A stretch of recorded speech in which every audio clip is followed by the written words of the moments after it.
আজিৰ পৰা হয়তো শক্তিৰ উপাসক কোনো এগৰাকী দেৱীৰ পূজা অৰ্চনাৰ দিন আজিৰ পৰা হৈছে সমস্ত জনাৰে জ্ঞাত আৰু সেই দেৱীৰ আগত হয়তো জ্ঞান মাৰ্গ কৰ্ম মাৰ্গেৰে পৰিপুষ্ট কোনো ভক্তই বলি বিধান পৰ্যন্ত তাত আগবঢ়াব কিন্তু এই ব্যৱস্থাটো কৰিবলৈ যোৱাটো শুদ্ধ বা এনেকুৱা নীতি নিয়মবিলাক পালন কৰাটো শুদ্ধ নে অশুদ্ধ ভাগৱতৰ পদবন্ধে আমাক প্ৰথম এনেধৰণেই সিদ্ধান্ত প্ৰদান কৰিছে আৰু ব্যাসেও তেনেধৰণে আশ্ৰয় কৰিছিল সেইকাৰণে ব্যাসৰো মহান জ্ঞানী হৈও বেদজ্ঞ হৈও শাস্ত্ৰজ্ঞ হৈও তেওঁ সেই অস্থিৰ অৱস্থাত আহিব লগা হৈছিল আৰু অস্থিৰৰ পৰা সুস্থিৰ অৱস্থালৈ আহিবৰ বাবে দেৱঋষি নাৰদ পৰম বৈষ্ণৱে কৃপা কৰিছিল যে তুমি কৃষ্ণ নামটো আগ কৰা তাৰে সহজ দৰ্শন বঢ়াৰূপু মহাপুৰুষ মাধৱ গুৰুজনাই অপূৰ্ব সৃষ্টি নামঘোষাত দৰ্শন কৰাইছে আপোনাসৱৰ জ্ঞাত যুগ ধৰ্ম নিৰ্ণায়ক দুলৰী চন্দ্ৰভাগীত সিদ্ধান্ত দিছে অমিনতি বচন বোলো সৰ্বজন শুনিও শাস্ত্ৰৰ মৰ্ম আপোন কুশল চাবা যেবে তেবে নেৰিবাহা যুগ ধৰ্ম হে কৃপালু বাপ আই সমস্ত গুৰুজনাই মিনতিপূৰ্বক সবিনয় নিবেদন কৰিছে কোনো লাঠি এডাল লৈ দাবী ধমকি দিয়া নাই আমাক সুন্দৰভাৱে কাকুতি কাৰ্পণ্যভাৱেৰে আমাক সেৱা নিবেদন কৰিছে যে তোমালোকে শাস্ত্ৰৰ তত্ত্ব মৰ্ম অৰ্থটো বুজিবলৈ চেষ্টা কৰা প্ৰশ্ন হ'ল কিয় কৰিম প্ৰশ্ন হ'ল কেতিয়া কৰিম প্ৰশ্ন হ'ল তুমি কলাই যেনিবা নকৰোঁ যা আদি আদি বিভিন্ন ভাৱনা আমাৰ মনৰ মাজত আহি যায় গুৰুজনাই সিদ্ধান্ত দিছে আপোন কুশল চাবা যেবে তেবে নেৰিবাহা যুগ ধৰ্ম যেতিয়াই তোমাৰ মংগল বিচাৰিবা শৰীৰৰ যেতিয়াই তোমাৰ মংগল বিচাৰিবা বাক্যৰ যেতিয়াই তোমাৰ মংগল বিচাৰিবা মনৰ তৎ মুহূৰ্ততে যুগ ধৰ্ম সময়ৰূপী কৰ্ম কেনেধৰণে শাস্ত্ৰই নিৰ্ধাৰণ কৰিছে তাক পালন কৰিবলৈ তুমি কেতিয়াও পাহৰি নাযাবা এই দৰ্শনটো দিছে আৰু সেই সময়ৰূপী কৰ্মৰ জ্ঞান দিছে সত্য যুগে ধ্যান ত্ৰেতা যুগে যজ্ঞ দাপৰত পূজা কলিত শৰীৰ কীৰ্তন বিনাই আৱৰ নাহিকে দুজা মানে হ'ল দ্বিতীয় যে সত্য ত্ৰেতা দাপৰত তিনিটা কৰ্মক ধৰ্ম হিচাপে প্ৰকাশ কৰিছে ব্যাসদেৱে সত্য যুগে ধ্যান কৰি জীৱ ঈশ্বৰ পুৰুষৰ কৃপা লাভ কৰিবৰ বাবে ধ্যান কৰ্মৰ অন্তত ভগৱন্তৰ অনন্ত কোটি নামৰ 10 ভাগী নাম জপ কৰিলেহে ধ্যানৰ সফলতা হয় অৰ্থাৎ দুটা কৰ্মক ধৰ্ম হিচাপে দেখাইছে তাৰপাছত ত্ৰেতা যুগে যজ্ঞ কৰ্মৰ অন্তত ভগৱন্ত পুৰুষৰ 8 ভাগী নাম জপ কৰিলেহে জীৱৰ মংগল হয় তাৰপাছত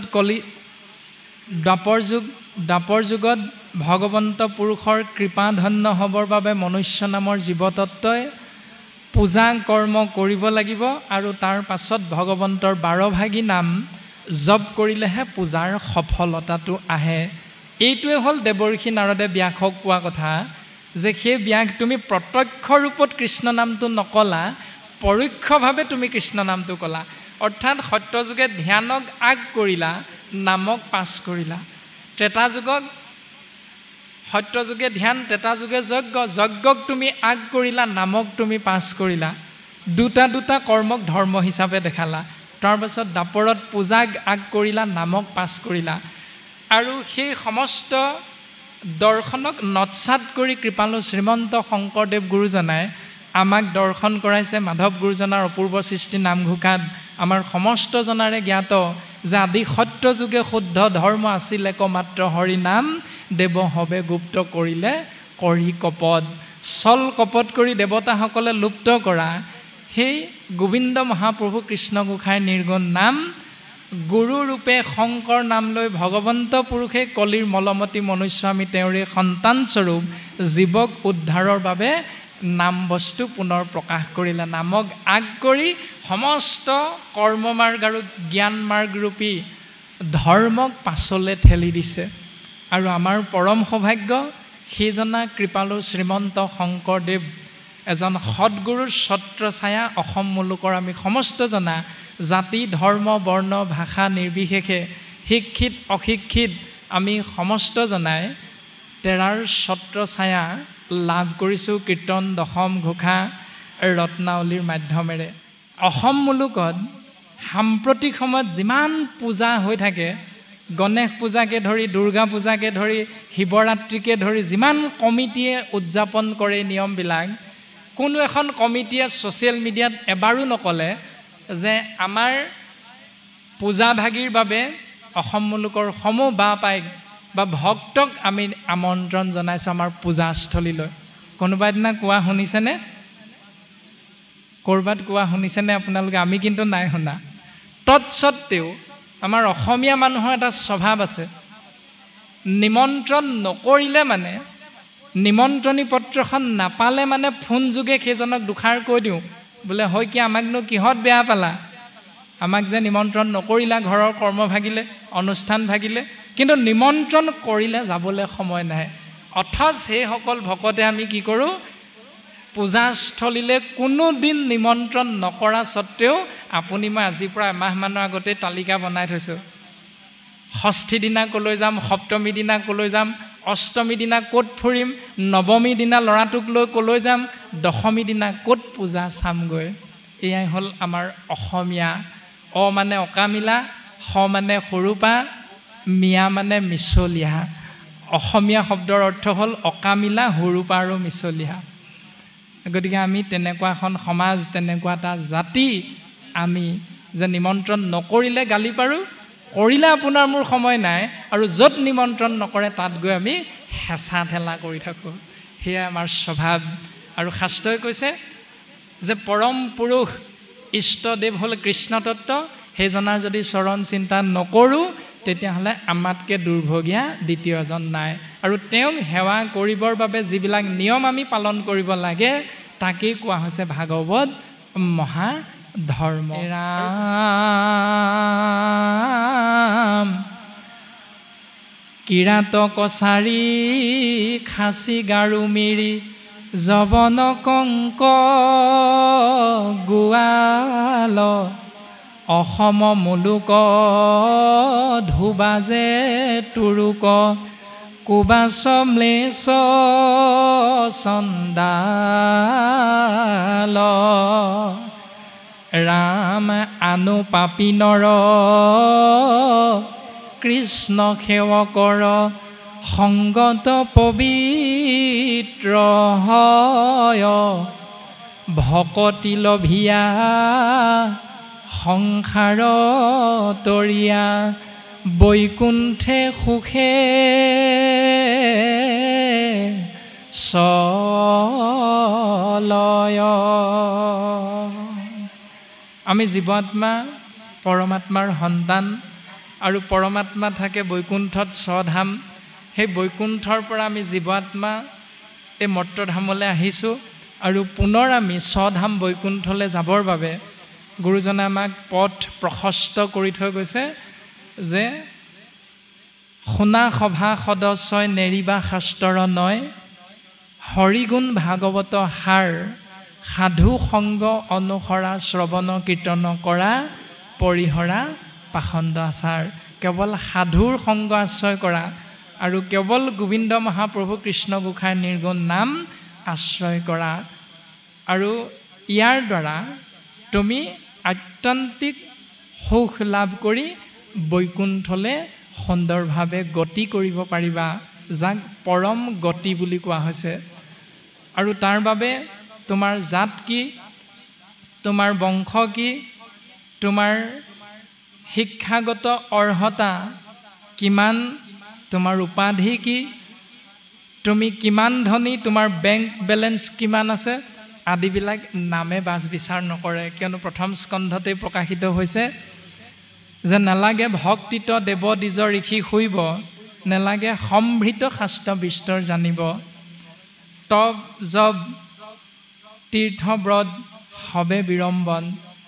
কৰ্মমাৰ্গ জ্ঞানমাৰ্গ সমস্তখিনি বিড়ম্বন বুলি কোৱা হৈছে এটি জীৱই আশ্ৰয় নকৰিলেও কোনো কথা নাই কেৱল ভক্তিত তুষ্ট হন্ত নাৰায়ণ আৰু ভক্তি কি ভজ ধাতু যোগ ইক্তিন প্ৰত্যয় সমান ভক্তি ভজ মানে ভাবি থকা ইক্তিন মানে আনন্দ যাৰ বিষয়বস্তু আপুনি আমি হৰিধাৰী মনুষ্যই নিৰন্তৰে নিৰবিচ্ছিন্নভাৱে ভাবি থাকিলে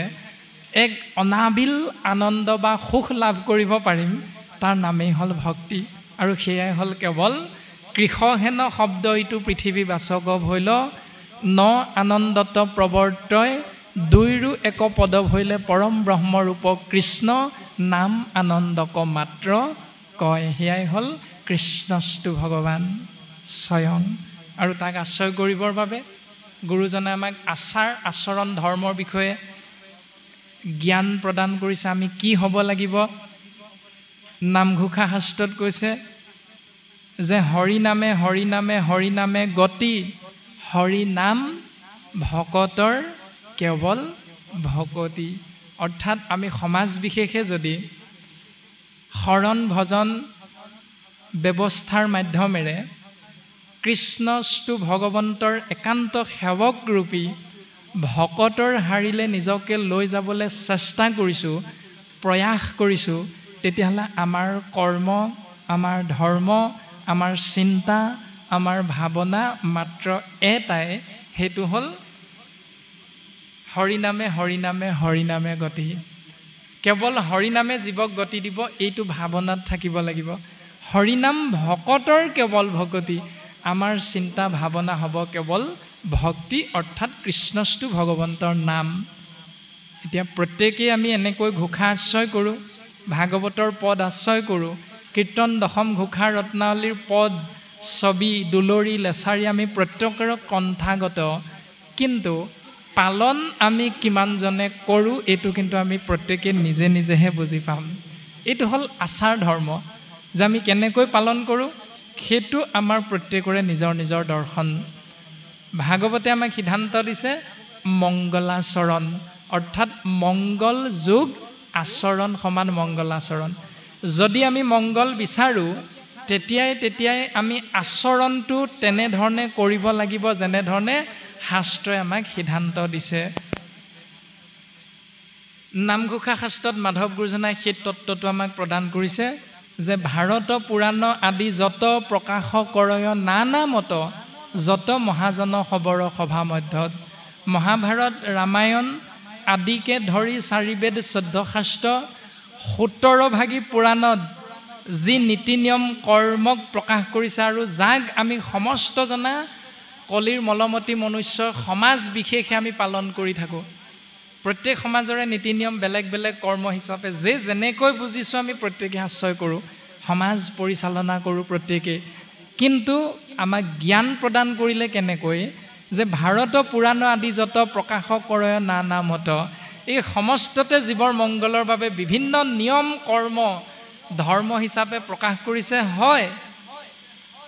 যত মহাজন হবৰ সভা মধ্যত যেনেকৈ এখনি সভাত পাত্ৰমন্ত্ৰী সেনাপতিকে ধৰি ডাঙৰ ডাঙৰ বিষয়ববীয়াসকল আসনাধীষ্ঠ হৈ থাকিলেও ৰজাৰ আসনভাগী যদি শূন্য হৈ থাকে তেতিয়াহ'লে তাৰ নাম ৰাজসভা নহয় তাৰ নাম হ'ব সাধাৰণ সভা আৰু যেতিয়া ৰজা আহি এখনত বহি দিব তেতিয়াৰ পৰা সেই সভাভাগীৰ নাম হ'ব ৰাজসভা আৰু পাৰিষদ বৰ্গ যিমান ডাঙৰ ডাঙৰ বিষয়ববীয়া হ'লেও তেওঁলোকো আসনৰ পৰা থিয় হৈ দিয়ে সেইটো হ'ল দৰ্শন প্ৰত্যেকৰে কম বেছি পৰিমাণে জ্ঞাত আৰু মাধৱ গুৰুজনাই সেই তত্ত্বটো আমাক প্ৰদান কৰিছে যে তেনেধৰণে পৰম আনন্দ ৰসময় কোটি সূৰ্য সম প্ৰকাশ হয় মহাভাগৱত নহন্ত যাৱে বেকত অৰ্থাৎ আমি পালন কৰা কৰ্ম ধৰ্ম 3 দিনত তিলনিৰ পৰা 4ৰ্থ দিনত ভাগৱত পাঠ তাৰপিছত 10 নম্বৰ দিনটোত দহা 11 নম্বৰ দিনটোত কাজ বা 13 নম্বৰ দিনত কাজ বা 17 দিনত কাজ বা এমাহত কাজ বা এনেধৰণে বছৰে বছৰে একেশাৰী নাম বা গুৰুগৃহ নিৰ্মাণ কৰি পুৱা গধূলি সেৱা কৰা বা